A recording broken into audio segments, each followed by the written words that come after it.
Hello everyone. তো আজকে আবারও বেরিয়ে পড়েছিলাম একটা ছোট্ট ডে আউটে। আমরা 4 কাজিন মিলে, আমি, দিদি, ভাই আর এক বোন।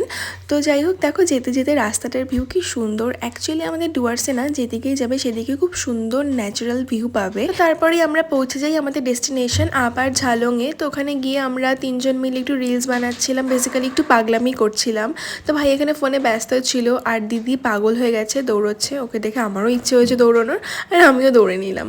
তো যাই হোক, আর এটা ছিল আমাদের আশেপাশের চারিদিকের ভিউটা। প্রচণ্ড পিসফুল একটা জায়গা, আর দূরে এখানে একটা নদী ছিল। তো আমরা সেখানেই অ্যাকচুয়ালি যাচ্ছিলাম, এখানে বসে কিছুটা টাইম স্পেন্ড করব তার জন্য। আর এখানে বসে এত ভালো লাগছিল কি বলবো তোমাদের। আর দূরে একটা ময়ূর দেখতে পেয়েছি, তো সেটা দেখে আমরা আরোই খুশি হয়ে গেছি। এখানে দেখো পেখম তুলে নাচছে সে। তো যাই হোক, সেখানে কিছুটা টাইম স্পেন্ড করে আমরা বেরিয়ে যাই ঝালং বাজারে। আর দেখো পাহাড় থেকে নিচে ছোট ছোট বাড়িগুলো দেখতে কি ভালো লাগছে। তো ঝালং বাজারে গিয়ে আমরা খুঁজছিলাম ভালো মোমো। তো আমরা অনেক খোঁজাখুঁজি পরে এই ক্যাফেটা আমাদের চোখে পড়েছে। তো বেশ কিউট লেগেছে বাইরে থেকে। তো ভেতরে গিয়ে দেখি সত্যি বেশ কিউট, ছোটো মোটোর মধ্যে ভালো।